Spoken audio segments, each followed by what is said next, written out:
சொல்லிடவா? சொல்லுங்க. 2 பேருமே கோயிலுக்குள்ள நுழைஞ்ச உடனேயே ஆபீஸு.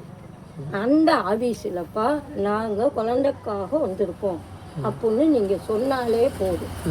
இதே மாரிப்பா ஒரு நெய் டப்பா, ஒரு புக்கு, அந்த புக்கை வந்துப்பா பாப்பா வீட்டுக்கு எடுத்துகிட்டு போய் நாளையிலேருந்து ஒரு நிமிஷம்னாலும் நல்ல விளக்கை ஏற்றி வச்சு வீட்டில் அந்த புக்கில் ஒரு நாளைக்கு ஒரு 7 நாளும் அந்த நல்ல விளக்கை ஏற்றி வச்சு படிக்க சொல்லுங்க. ஏன்னா அது படிக்க படிக்க உங்களுக்கு நல்ல செய்தி வந்துடும். அதை மறக்காதம்மா. அதுலேயே 11 தீபம் வச்சு இப்போ ஆபீஸ் ரூமில் உங்கள் கையில் கொடுப்பாங்க. அதை வாங்கிக்கிட்டுமா ஃபஸ்ட்டு விநாயகர் கடவுளுக்கு நீங்கள் 2 பேரும் காலில் வந்து கும்பிட்டு எங்களுக்கு எந்த மிஸ்டேக் இல்லாத குழந்தைய கொடுப்பா அப்படின்னு நீங்கள் வேண்டணும். 2வது சிவன். இதை மட்டும் கவனமாக கேளுங்க. இந்த சிவன் வந்துப்பா இந்த திருகருகா ஊரில் மண் புத்து.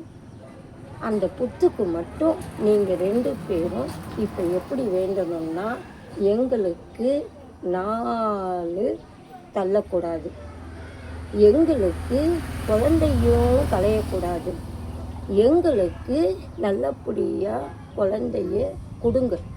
குழந்தைய கொண்டுட்டு வந்து உங்களுக்கு புணுகு சாத்துறேன். புணுகு புணுகு புணுகுன்னாமா அது ஒரு மையம் சின்ன டப்பிலாம் அடைச்சிருக்கும். அது இன்னைக்கு செலுத்துறது இல்லையா? இன்னைக்கு நீங்கள் வேண்டுனீங்கன்னா அந்த சிவனை புத்து வந்து இன்னைக்கு இருவும். அதே மாரி உங்கள் கருவு இருவி உங்களுக்கு குழந்தைய கொடுக்கும்.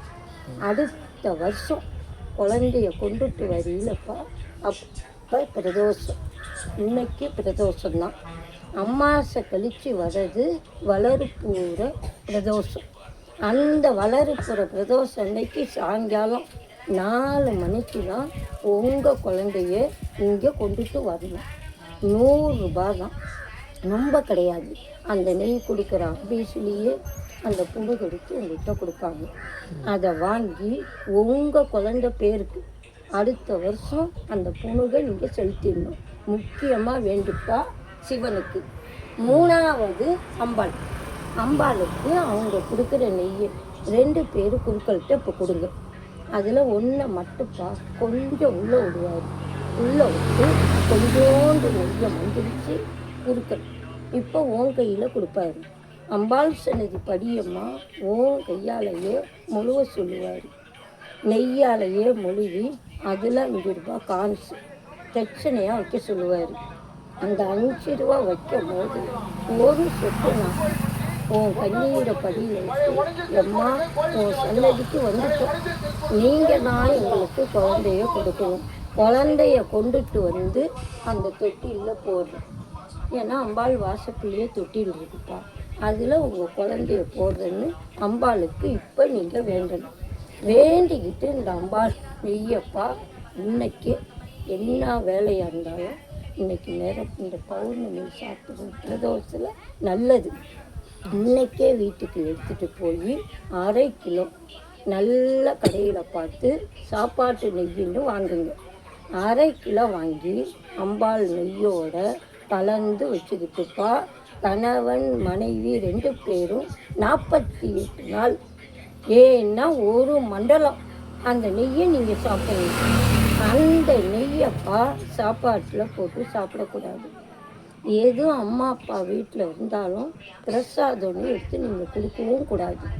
இன்னைக்கு நைட்டு நீங்கள் சேர்ந்து படுக்கும் போது அந்த சிவனுக்கு சொன்னபாடு புணுது அதை 2 பேரும் மனசில் நைட்டு நினைங்க. அம்பாளுக்கு தொட்டிலையும் உங்கள் மனசில் நினச்சி கொஞ்சப்பா எடுத்து வெறும் நெய்யா நாக்கில் போட்டுக்கிட்டு படியும். எண்ணி 10 நாள் தான் பாப்பா உனக்கு நல்ல செய்தி சொல்லிடும். நாக்கில் வச்சாலே போதும்ப்பா. கொஞ்சம் தொண்டையில் இறங்கினாவே போதும். சாப்பாட்டில் போடக்கூடாது, தொடையே கூடாது. நைட்டு நீங்கள் சேர்ந்து படுக்கும் போது மட்டும்தான் ஒரு ஸ்பூன் கரண்டி எடுத்து 2 பேரும் நாக்கில் போட்டுக்கிட்டு படுங்க. 10 நாள் தாங்க உனக்கு நல்ல செய்தி பாப்பா சொல்லிடும். சொன்ன உடனேயே நீங்கள் மட்டும் ரிட்டனு இங்கே வந்துடணும். ஏன்னா அலட்சியப்படுத்தக்கூடாது. நீங்கள் மட்டும் வந்து இதேமாரி விளக்கெண்ணெய் கொடுப்பாங்க.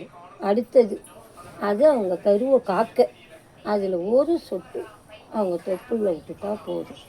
அடுத்த வருஷம் ஒரு பையனுக்கு 2 பையன் பிறப்பான். அம்மாவுக்கு 2 சேலை எடுத்து வந்து கொடுக்கணும். உன் கையால் என் நம்பரை ஏற்றுப்பா. ஏற்று எந்த ஊரில்